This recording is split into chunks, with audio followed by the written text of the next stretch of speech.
But I said to myself, God has given me the space to heal. People pray and they said, God, I want to be healthy. I want to have sound mind. I want to be peaceful, all of this. And God walks them through my door. And he says, Chelsea, this person is the next person that you're going to be a vessel for their healing. And so far as my doors are open for people to walk through for healing, I'm never going to go hungry.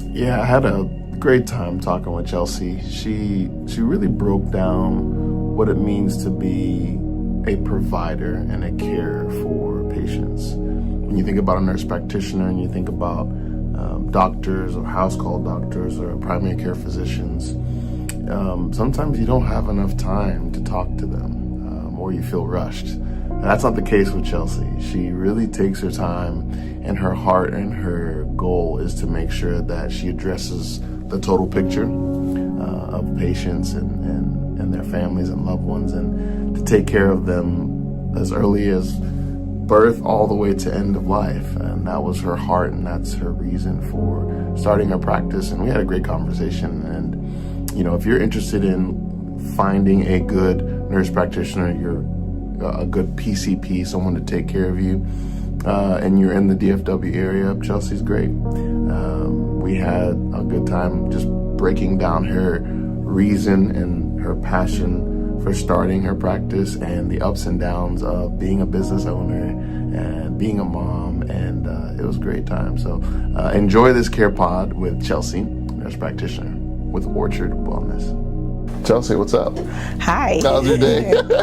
Going well. Everybody's alive, so That's what's up. We love that. That's yes. what's up. Well, hey, thanks for hopping on with us, Of course. hanging out here at the podcast. Of course. Well, if you don't mind, Chelsea, tell us about yourself. I know you, but they don't know you, so feel free to tell us about yourself. So I'm Chelsea Debrah. Mm-hmm. I am a mom of two. Hey. I have a 3-year-old very interesting little guy and a 7-year-old interesting little girl. They definitely keep me on my toes. Yeah. Otherwise, I am the owner of Orchid Wellness. It is a primary care and wellness clinic for all ages. And I also own Empower Health Partners, which is a business consultant in web development, business, brand development organization. And for Empower Health, I'm actually working on establishing medical assistant training and phlebotomy training for the individual that is still working but wants to get into the healthcare field, but can't necessarily quit their 9-to-5 or a regular job, or like a single mom, or That's cool. because healthcare, people are always going to be sick or always want to get better. And so healthcare is a field that has better job prospects than most fields. And so I just want to allow people the opportunity to be able to step foot in that field if they're appropriate for it, obviously. Wow. So yeah. That's beautiful. That's pretty cool. Thank you. That's cool. What made you go into the healthcare field? Believe it or not, Yeah. I actually have a degree in human resources and marketing. Oh, wow. Yes, Cool. I started my career in human resources. When I went into human resources, it was to be the advocate for the employees, to take care of the employees, to be the nurse for employees. And I started and quickly realized that that's not it. I realized that it was actually taking care of the company. And so I remember I was walking down the hallway in the company I was working in, and somebody said, "Oh, HR is coming." And I felt like people were kind of like trying to do the right thing because I was coming. I was like, ew, I don't want to be this person. I don't want to be the person that people feel like they need to do the right thing when I'm coming around. Right. I want to be the person that people feel comfortable being vulnerable with. So one Tuesday, I was laying on bed with my mom, and I was like, I hate my job. I want a job that I can take care of people. And she was like, if you want to take care of people, go be a nurse. That's where they take care of people. So Moms know the best. Yeah, so that's how it started. That's how it started. And so I was like, okay, I'm going to go back to school. So I went back to school, I was not a science person, but found myself doing the sciences, and I Anatomy, absolutely loved biology, everything. all of it. and I absolutely loved it. Nice. If you ask me if I have one regret, that would be my one regret, was not have just gone to med school. Cool. Wow. Because I loved it so much, but at the point I was like, I've already done 4 years of school. I've already done these classes. I don't want to go back to school for so long. So I went back to school to be a like a nurse. 2-year degree, like I did the accelerated? Yeah, I did the accelerated. Wow. So it was 1 year prerequisites, and then I did the accelerated for 2 years. Wow. And then after that, I became a nurse. Wow. And so now Yes. life changed. Yes. So it really gave me the opportunity to care for people. Yeah. But in doing that, I also realized that, yes, nurses do a lot and they change a lot and they handle a lot, but I still wasn't in the position to change lives the way I wanted to. Yeah. So I said to myself, how can I do more? So I looked into being a nurse practitioner, and it seemed like another step forward in being able to do more. So I went back to school. When I started my nursing career, I was 4 months pregnant. And then when I took my NCLEX, I remember so well, I was like in the big middle of morning sickness, which takes the whole day. And I would like take my exam and I would need to go throw up. So I'll raise my hands and I'll be like, I need to go throw up. Wow. And I'll go throw up. And then I will come back and take my exam. And then when I decided to go back to school for my nurse practitioner, my daughter was 5 months old. And I went back to school full-time, working full-time, did that. And then I graduated in 2020. Wow. In the middle of COVID. Wow. Yes. So That's a lot. That's amazing. yeah, and I became a nurse practitioner. I took my boards in 2021 because in 2020, my apartment burned down in an apartment fire. So I lost everything in the fire. So I had to like take a break from all of that and just figure out life again. Because, you know, when they say like you're starting from scratch, I started from scratch again. Like I had nothing. Wow. But I always say I thank God because what I had was my education, I had life. And those two things were really all I needed to restart. And obviously with the grace of God, I went back to work, started rebuilding, started buying shoes again because I had a lot of shoes and everything burned down. Oh my God. So I had like 300 pairs of shoes. Yo, and they all burned down? Everything burned down. When I walked out of my apartment, I was wearing 2 different color flip-flops, a green one and a pink one. And they were all the left shoe, the left slip flip-flop. Gosh. And I had to start over. That's wild. Yeah, I had to start You over. need to write a book. I think about writing a book, but the plate of a business owner is overflowing. Yeah. So that was, you know, I did my board. I took my boards, was working, got married, had my son. Then like 2 years into working, 3 years into working, I decided I wanted to practice the way I wanted to practice. That vision that I had when I was laying on my mom's bed, like I want to take care of people. When you work for somebody, you can't really do that. The last place I was working prior to starting my practice, it was 7.5 minutes to 8 minutes per patient. And you just really couldn't give care. So I said to myself, it's time. So I started looking for a place to have my own business. And I found my current location. And it used to be, a doctor used to have that place. So it used to be a clinic. Oh, nice. And it was all set up for me. I mean, it was all set up. And interestingly enough, when I found that space, I was just kind of researching, you know, the space, and I found out that the doctor that owned it she passed away during COVID. And I remember thinking to myself, this is a really good way for me to honor her memory. Is for me to turn that space into another place of healing. That's cool. You know, and again, when I was looking for a space for my clinic, it was so many different options, right?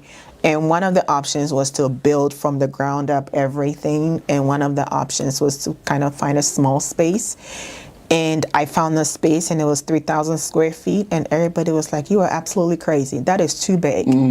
That is too big. Yeah. And I was like, well, I don't want to have to like move Right. when I get established. Right. And the picture I have for this space is I need it to be a place of healing. I need it to be a space where when people walk in, they feel like, okay, it's going to get better. Yeah. And so I left it up to God and signed on the dotted line. And sometimes I asked myself, what is wrong with you? Why did you decide to do this? And in the middle of that, I went through a divorce. Oh, wow, yeah. So here I was with a new business, my kids. My son was 2 at the time. My daughter was 6. And I had a new business, which was barely making anything, and I was single. Wow. Yeah. And I said, God, I know that you're doing it, but I know they said the Lord doesn't give you anything you can't handle. And I'm like, God is confusing it with somebody else because it's not me. Right. Right? Because everything, like, I feel like I could not catch a break. All right. When I started the business, I budgeted for 6 months of credentialing, because everybody knows credentialing takes forever. Right. So I said, okay, 6 months of credentialing, that's good enough time. It took me 18 months. Yes. Wow. It took me 18 months for credentialing. Wow. And 6 months, I was like, okay, after 6 months, I'm going to start, seeing patients. I'm going to start making money. 18 months. The bills don't go away. Daycare doesn't go away. Rent doesn't go away. But I said to myself, God has given me the space to heal. People pray and they said, God, I want to be healthy. I want to have sound mind. I want to be peaceful, all of this. And God walks them through my door. And he says, Chelsea, this person is the next person that you're going to be a vessel for their healing. And so far as my doors are open for people to walk through for healing, I'm never going to go hungry. And even the end of this month, right? The end of the month, all the bills keep coming in. And I'll tell you, like, when this month was ending, I was like, whew, it's going to be tough. Yeah. And I'm telling you, like, the very day that it was like, if you don't pay the bills today, like tomorrow you're late. That day God showed up. And he shows up. And so, like, I keep telling myself, okay, like, he's testing you, so just keep the faith. Yeah. But I'm human, right? So I'm like, ooh, I am keeping the faith, but the faith needs to keep coming. And still, it happens all the time where God shows up for me when I'm not expecting him. And I've come to, like, just believe that as this is what is going to happen, that I'm going to get to the 11th hour. I'm going to get to the point where I'm just like, it's a minute to time, and then the phone will ring or something will happen, and I'll be like, okay, I see you doing your thing. Thank you, but don't wait so long this time, So yeah, that's my story. Wow. And I'm just living it. That's amazing. I think a lot of times people don't realize when they have a vision or they decide to do something, we don't realize, all of us don't realize, like, it takes a lot. And I think what your story, just hearing a little bit of your story, it's cool to hear, like, resilience, right? To hear the bounce back, to hear the fight, to hear, and I think that goes for anyone who's, like, interested in being a nurse or a nurse practitioner. It takes fight, and that's cool. I appreciate you sharing that. Yeah, and I have a T-shirt line that says "Be your own cheerleader," because it's not gonna come from anywhere. It can't. You're gonna have true. to just light the fire under your own self, because everybody's dealing with something. True. And everybody is looking for a cheerleader, and people don't have all of it. So you're gonna have to be your own cheerleader a lot of the times, and it's not easy. If I could read the crystal ball, probably wouldn't do it. Yeah. But I've done it, and every day I keep doing it, and I wake up and I say, all right, let's try again. Just keep on going. Wow, that's cool. That's cool, man. So what? Let's talk about like being a nurse practitioner. So what? If anyone doesn't even know what a nurse practitioner is, or is it like a doctor of a nurse, or is it like what is a nurse practitioner? So a nurse practitioner is an advanced practice registered nurse. Okay. So break that down for me. What does that so you're a registered nurse, but you're allowed to do some advanced practice things. In Texas, as a nurse practitioner, I practice with a collaborating physician who allows me to basically practice as a nurse practitioner, to write prescriptions and to treat patients. Okay. And so I am a PCP, a primary care provider, so I can write prescriptions, disease management, physicals. I see all ages, so from newborn all the way up. So I do child checks, I do vaccines, I do your blood work, all of that stuff. And I think the way I practice is a little unique because of my background in practice, is that I am a little bit more all encompassing than a lot of nurse practitioners. But yeah, it's your PCP, your general physician, basically. Cool. It's the way a nurse practitioner practices. That's cool. What can a nurse practitioner do, for those who don't know, that a doctor can't do? Is there differences between? So a doctor can do everything a nurse practitioner can do, but a nurse practitioner cannot do what a doctor can do. Okay. Yeah. So a nurse practitioner's role is a subset of what a doctor can do. In Texas, like, there are some prescriptions that nurse practitioners cannot write. And in like Texas, there are some places that a nurse practitioner cannot practice, or if they have to practice, they have to have certain things in place in order to practice. But yeah, so that's how that works. That's cool. Wow. So it took you how long to become a nurse practitioner? It took me, so my daughter was born in 2017, July. So I started December of 2017, and I graduated April of 2020. Okay, cool. Yes. Wow. Any advice you would give to someone who's like, let's say they're in your shoes, like you were a nurse for a little bit, and then you went and said, I want to become a nurse practitioner. Any advice you'd like to give anyone as they're going into nurse practitioner school? Don't limit yourself. Like, anywhere that you can get experience. Like, I have experience in aesthetics, I have experience in family practices, I have experience in urgent care, I have experience in ER, home health. All of those things actually do work together for my good. Like, when a patient walks through my door, I'm able to pull from all of those different experiences to give them the best experience possible, so that when a patient walks through my door and they said, I was just admitted at the hospital and I just came back home, I'm looking at them as my home health patient, right? Yeah. But if they walk through the door and, they're saying blood pressure is so and so and so, I'm giving some urgent care, or I'm giving some emergency care, depending.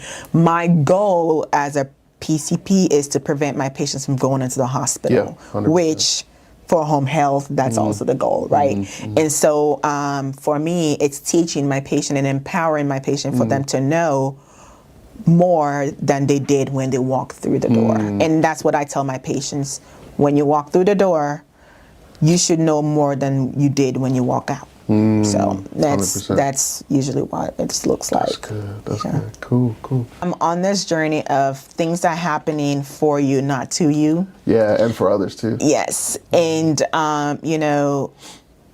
obviously when they're happening, you're never going to think that they're happening for you, because you're like, what is this? Yeah. But when the reason for it happening shows up, you're like, oh, okay. Yeah. So even when I was going through my divorce, I had a patient walk through the door, and she was like going through very, very similar what I was going through, and I was able to reach her and let her get the help that she needed. And I said, okay, God, if this is the reason why I went through this, I guess you know what's best. But a lot of times things happen, like it happens. There's so many things that happen that way. Like sometimes, like I would buy something for the clinic, and my assistant would be like, why did you buy this? Then a patient would walk in the door, and we would need that particular thing. Wow. And it happens all the time. So a lot of times I just trust God and say, okay, you know what you're doing here.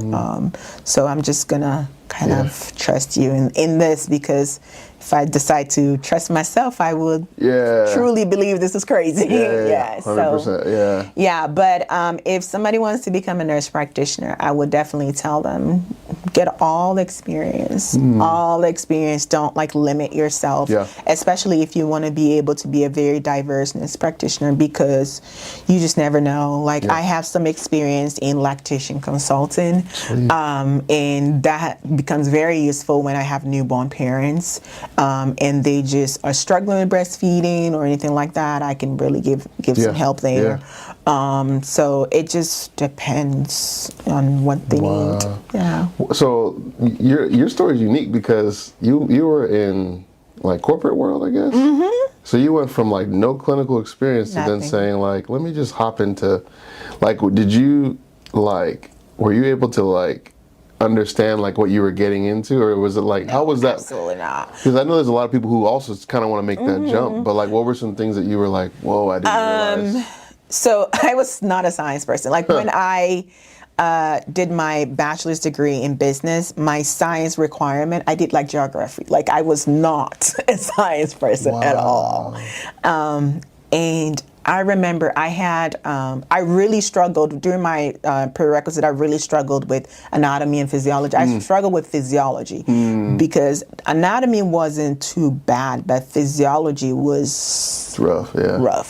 And I had this tutor, and I would never forget. Like he had so much time and just broke it down for me completely. He really dumbed it down, and I got it. And by the end of it, I remember nursing school when they would show like the wound and it looks like really nice. I'm like, this is so cool. This is amazing. Epithelialization. Yes. I'm like, oh my God, this is cool.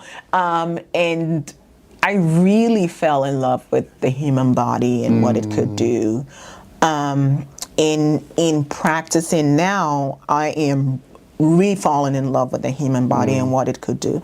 But I'm also like more on how our emotional state really affects our 100%. Physical state. And most of my patients and myself, we are on this journey of pouring into ourselves and being at that good emotional level so that we are at the best versions of ourselves. And that's really where most of my treating goes is, yes, we do the physical, let's get your blood work where it needs to be. Let's get your A1C where it needs to be. But a lot of my patients, I'm asking the question, how are you pouring into yourself? Mental. Yes. And in my clinic, I have a sign that says, the Bible says, love your neighbor as yourself, not more than yourself. So you need to love yourself in order to love your neighbor. True. And so that's really one of the biggest principles of my practice. And I ask my patients, how are you loving yourself today? And everybody is supposed to be doing something on that. That's cool. That's cool. Wow. Yeah, it's like I said, your story is like so cool. Thank like you. It's really neat. Like thank you. It's neat to hear.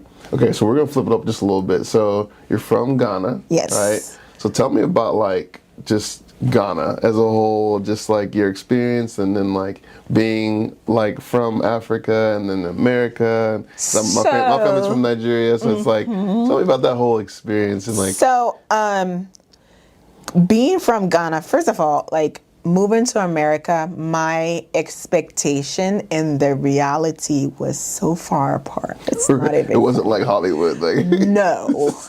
Like, where are the trees that the money grows on, and the milk on the streets, and where is everything that I was promised? Okay, yeah. So moving to America was completely, I'm not going to say a disappointment, but it was definitely a wake-up call, because life in America for me was actually a lot harder than life back home. Okay, like back home, I never drove. We had a driver, and I had to learn how to drive in America. Yeah. Oh my gosh.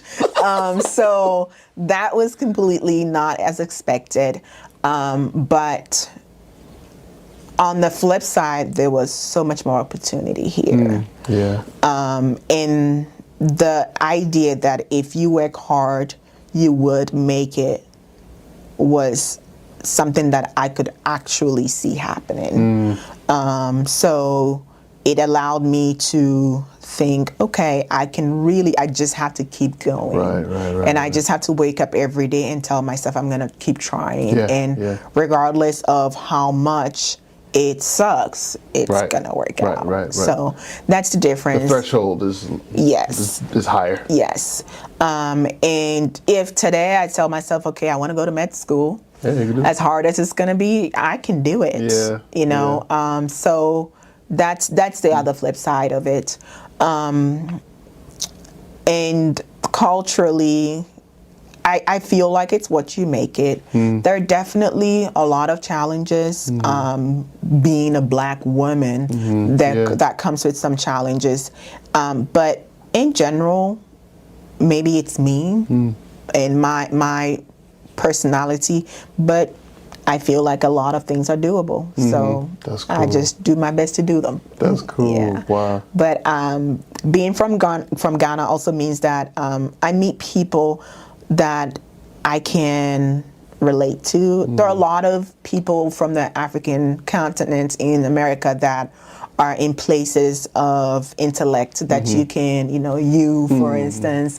I have a lot of people that are educated, have a big community, a good community that I can tap into. Nice. And so that also, as much as I am in a foreign land, there's a lot of home available. That's cool. I just have to be able to find it. Yeah. Your local jollof rice. Yes. Ghana's jollof rice is we good. are not going to. We're not going to talk about that. Okay. No. All right. No. We'll leave that off for now. Yes. The Ghana-Nigeria jollof it's like war a battle. will not happen here. Nigerian jollof rice and Ghana jollof rice it will not happen here. Has divided nations. Yes, it will not happen here. Well, this is a safe space. Yes, this is a safe space. It will not happen here. That's awesome. Yeah. Oh, so that's cool. that's. But as a nurse practitioner, I take my job as a nurse practitioner very seriously.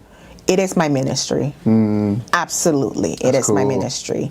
It is, I see myself as a vessel. Yeah.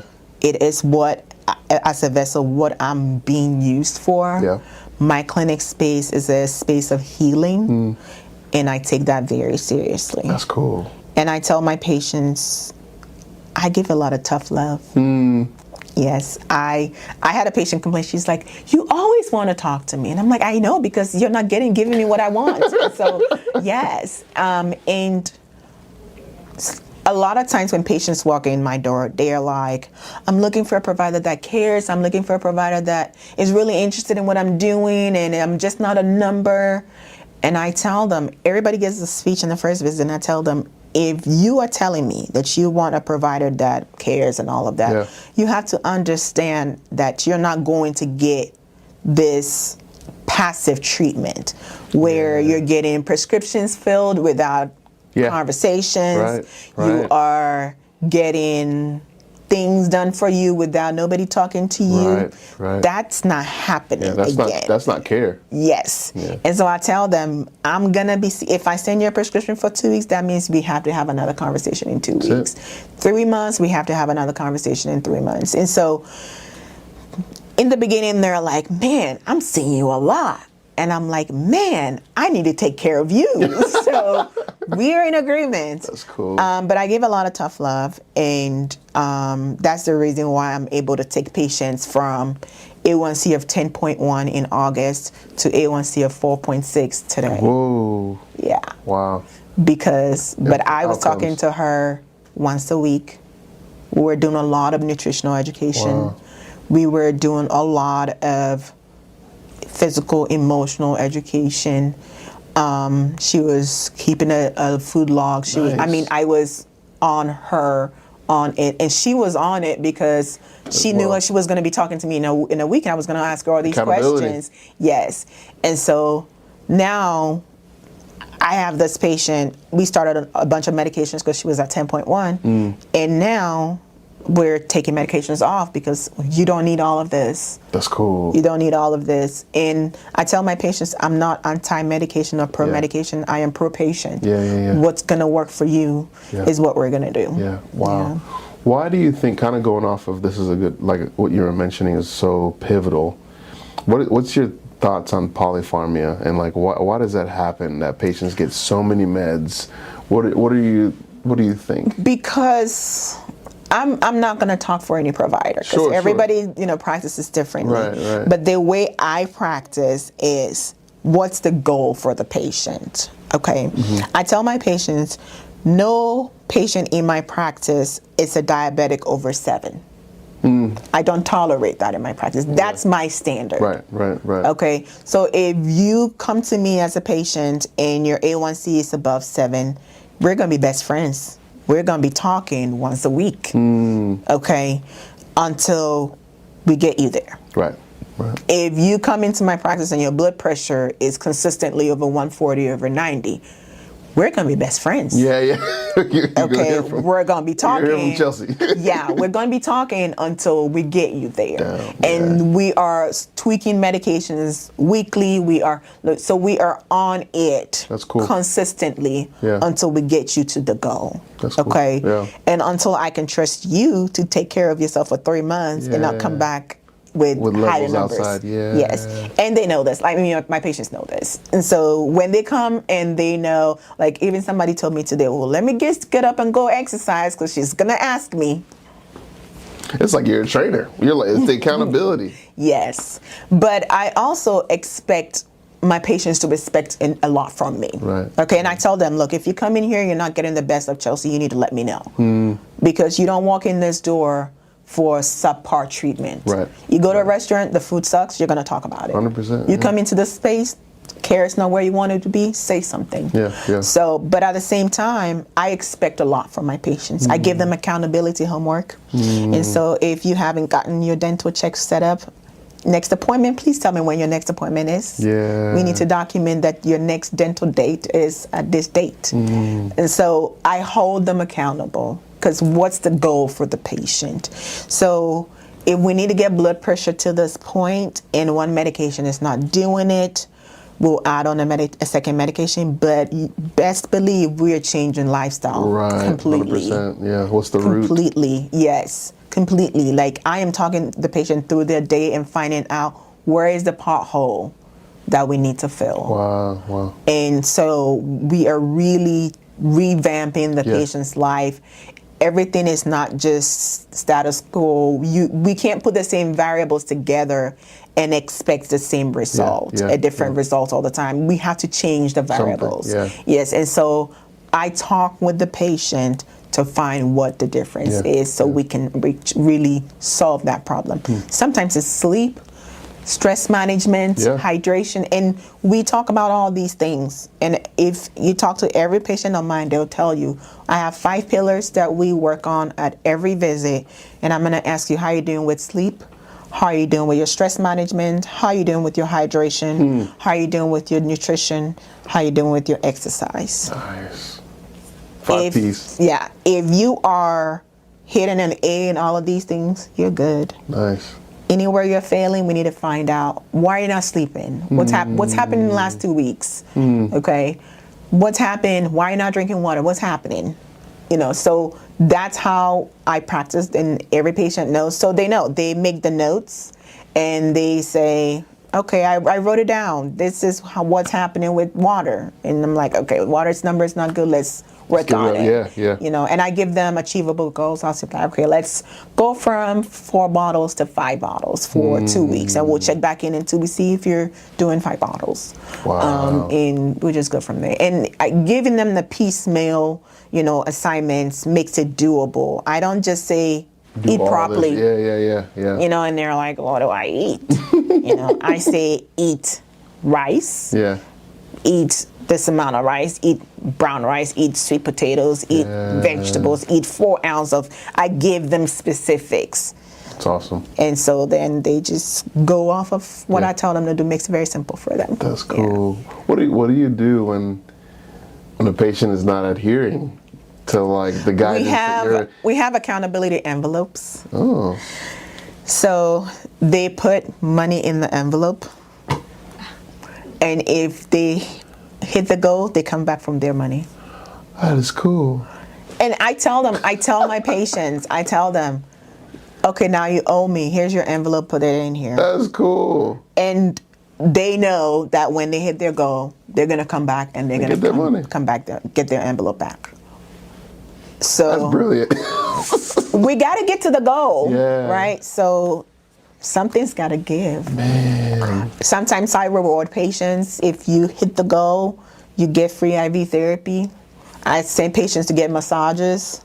So I want them to get to the goal. Yeah. So if they get to the goal, we'll get it. Yeah. That's cool. So wow. Hey, Chelsea, you're doing some good stuff. Thank you. Anything you would like to say as we kind of come to a close? I think that as a society, we've focused a lot about not pouring into ourselves and minding other people's business. I think it's important for us to start investing in ourselves and saying that in my life, I am the most important person in my life. Okay, not your spouse, not your child, not your business, you. Yeah. And I'm not saying it in the point of view of selfishness. Right. I'm saying it in the point of view of self-love. Self-love is not selfish. Okay, investing in yourself, saying I'm taking 10 minutes to just sit in the silence without any distractions. I'm taking a walk just because it's a lot going on. Right. I'm seeing a therapist. I'm seeing a massage therapist. I'm going for physical therapy. I'm going for a workout class. I'm going to the gym, whatever it is. But in your 24 hours, you should be able to pinpoint the activity that you did for you. Yeah, that's good. Because if you're saying that in 24 hours you did not give any time for yourself, Man. You have fallen off your priority list. Yeah. And once you fall off your priority list, all the other things that you are accountable for, falls. Yeah, they start falling.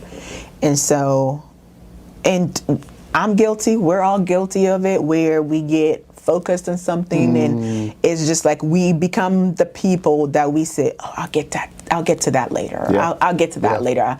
Who has time for that?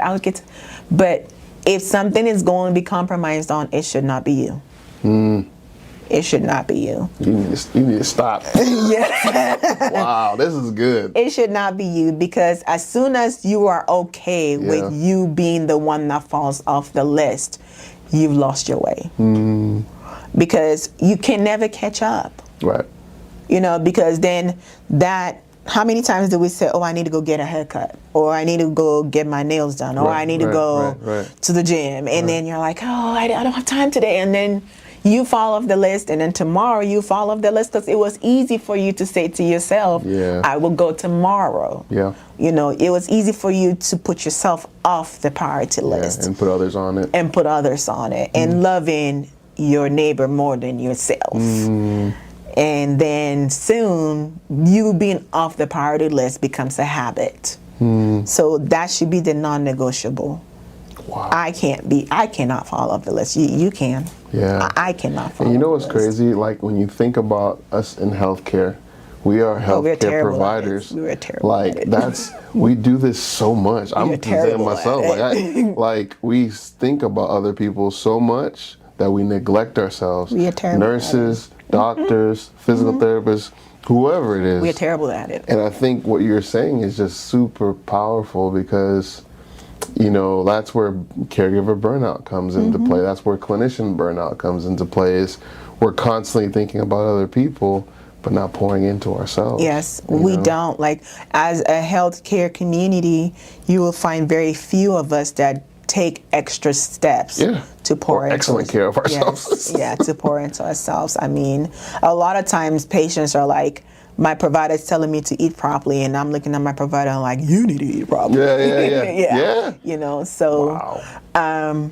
it becomes non-negotiable. Yeah, it's like looking at an overweight trainer. Like you have an overweight trainer who's like, I don't know if I can trust what you're saying.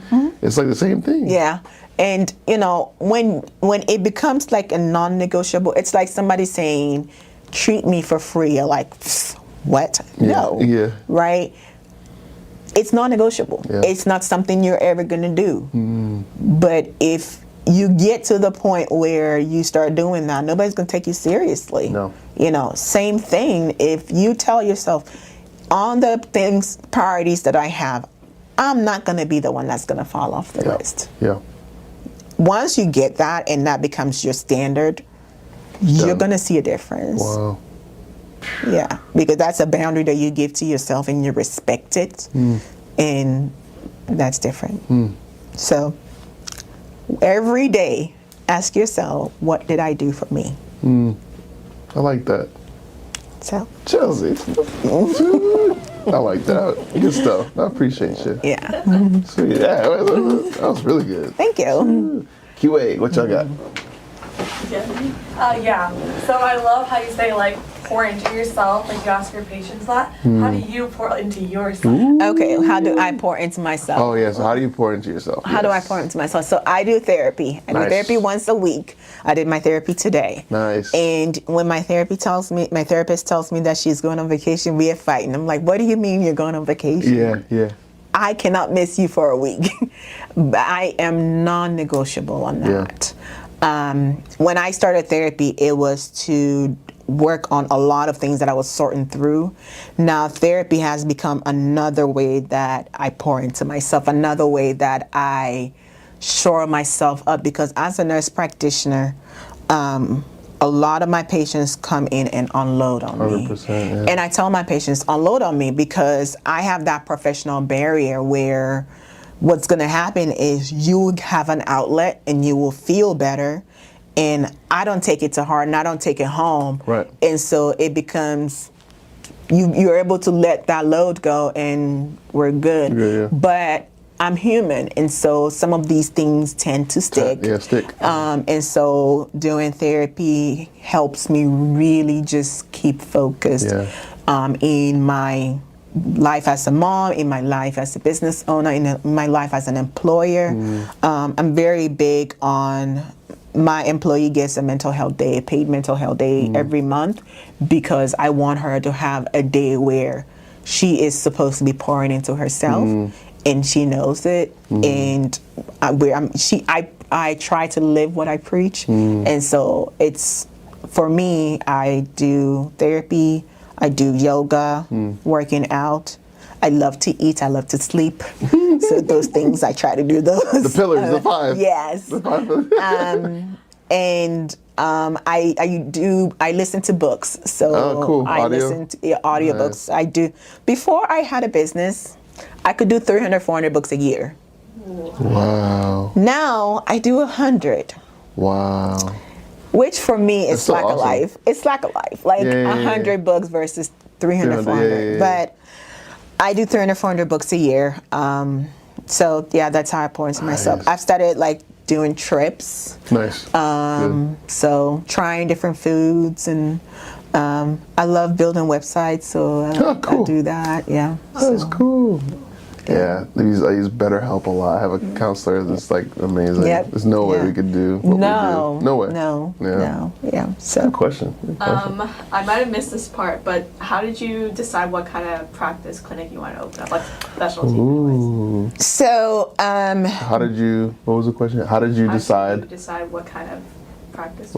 How did you decide what kind of practice you wanted to start? So initially when I started, I was just going to do like a traditional primary care practice. Okay. And then my patients started coming to me with like different problems. Like they'll be like, I want to lose weight. And, I'm like, okay, we can do a weight loss program. But I realized that whilst we were doing a weight loss program, I wasn't being able to do it within the confines of insurance. So I said, okay, I'm going to add medical weight loss to my practice. Then same thing, IV therapy became the same thing, where patients will come to me and say, oh, I went to this place for IV therapy and they couldn't get my veins. And I'm like, that's weird because Chelsea always gets my veins. And so I added on IV therapy, same thing. I added on hormone replacement, same thing. I just added on body sculpting and laser hair removal and microneedling. All of these things walk into my door because patients walk into my door asking for it, and I do the research. I'm like, okay, this will be good, something good to add on. And the beautiful thing about being my own boss is I don't got to, ask anybody. I can just say, okay, we're adding this, and we add it. That's so, cool. But how did I decide the kind of practice? I still haven't decided the kind of practice I want to have. I think the kind of practice that I want to have is always evolving. I want to be a medical home, a wellness home for my patients, where is truly one-stop shop for the whole family. They walk in and they get the care that they need and walk out and feel like they have gotten care.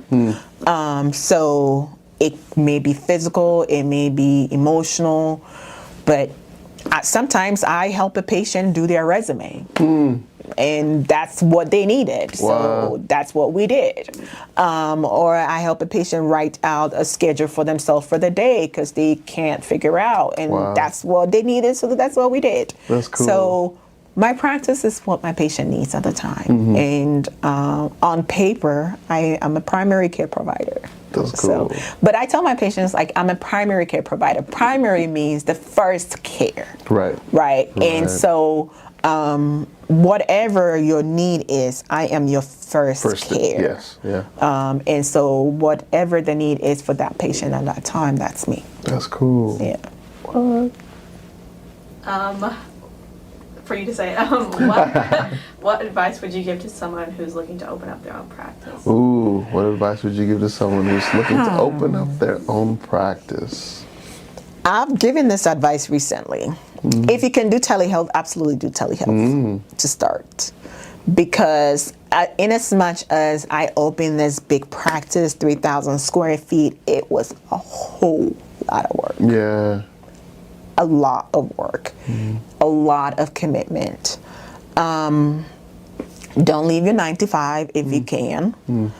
Try to establish and start practicing telehealth for a good 6 to 8 months before you even start looking at space. Be okay with the vision you have for your practice changing, because it absolutely is not a fixed thing. Yeah. You might start off and think, like I started, I'm going to do just primary care. I'm not going to do anything else. And I realized that's actually not sustainable, especially with the way I want to practice. In truth, primary care in the true sense of the word is a numbers game. I mean, you have to be seeing 30, 40 patients a day to really make it work financially in primary care. So in order for me to be able to see patients for 30 minutes, 45 minutes, an hour, and give them what they really need, I had to add some cash pay stuff to it. And I had to be okay with letting my practice change, because the goal was how I wanted to practice, not what I wanted to practice. And so not limiting myself as far as that, and just giving myself the room and the okay to just change my mind if it doesn't work. Yeah. That's cool. That's good. And don't use your own money to do everything. It's absolutely terrible idea. I thought, I'm going to open my business. I'm not going to go in debt. I'm just going to do it on my own. Bad idea. Don't do that. Don't do that. It's tough. Yeah. It's tough. Yeah. It's just a curious one about the fire. So you were in your... Okay, so the fire happened August 30th of 2020. That's when In you COVID? graduated, right? I graduated April. Okay. And August 30th, 2020, around like 5 a.m., I was sleeping. And it's so, the smoke alarm, fire alarm didn't go off. But it was so loud because the fire department was waking people up. And I was like, why are my neighbors making so much noise? It's 5 a.m. So I woke up and I went to the bathroom, and then I was like, why is it so loud? So I came out of my room, and like the way my apartment was, my room, there was the living room in the middle, and then my daughter's room on the other side. And so I walked to the door, and I was like, why are they making so much noise? And then I was walking back to my room to go back to sleep, and I just looked out the window and I saw red, and I just pulled my neck up, and I'm like, oh, there's a fire. And at that time my daughter was with her dad, and I had forgotten because I was sleeping, so I rushed back to her room, and then I remembered that she wasn't there. So then I rushed back to my room, and then I'm standing there like, what do I take? You know when they ask you like, what would you take when there's a fire? There's no way to It really happened to me, and I could not remember what I was gonna take. Yeah, so I was like, okay. I put on some clothes, and then I could not find my shoes, and I had these different color flip-flops in front of my door, so I put my feet in them. And so muscle memory, right? Every time I got out of my apartment, I would lock the door. So although there was a fire, I was trying to lock my door, and I realized I didn't have my key. So I went back in and I got my key. That was the only reason why I had my car key.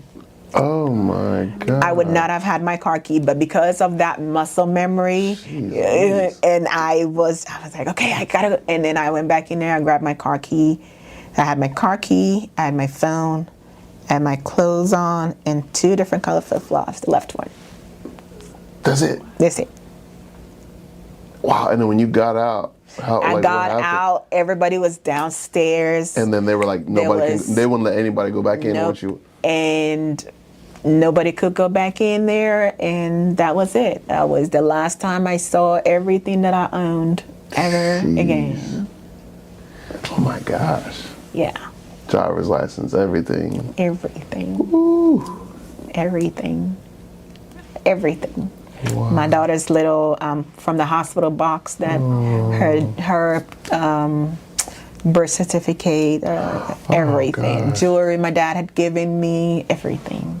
Because I had a lot of stuff that I had moved to Ghana with, so yeah, everything. But I always say, you know, my things didn't burn down; they burned up. And so after that, I don't feel like my life has been worse. I mean, I went through that, so what could really be worse? So yeah. That's a good attitude. Yeah. Wow. That is wild. Last thing, where they can find her and everything. Yeah, where can people find Chelsea for care? So I own Orchid Wellness, so it's myOrchidWellness.com. On all the socials is at Orchid Wellness Clinic, Facebook, Instagram. I don't know how to use TikTok. I have a TikTok account, but I don't know how to use it. So, but I'm on there. It's called my Orchid at OrchidWellnessClinic.com. At Orchid Wellness Clinic for TikTok and Instagram and Facebook and Threads. Nice. You know, we are in Carrollton on Josie Lane, 3620 North Josie Lane. Office number, you can text it. So it's 469-892-0194. You can text or call. Send me a message through the socials, all of that. Yeah, I'm always ready to educate. I have random people call me on Facebook, like the Facebook Messenger, to ask me questions. And I love educating because I just feel like that's my ministry. That's what I'm called to do, and I'm willing to do it. That's cool. Wow. Thank you so much for hopping on. course. That's awesome. Well done. Thank you. Hey, this is Charles with Charlin Health Services. Hope you enjoyed the video. Please remember to like and subscribe. We hope this was a blessing to you, your family, your loved ones, all your friends. Share it. And if you want to watch more videos, here they are. Enjoy, and we'll see you guys next time. Peace.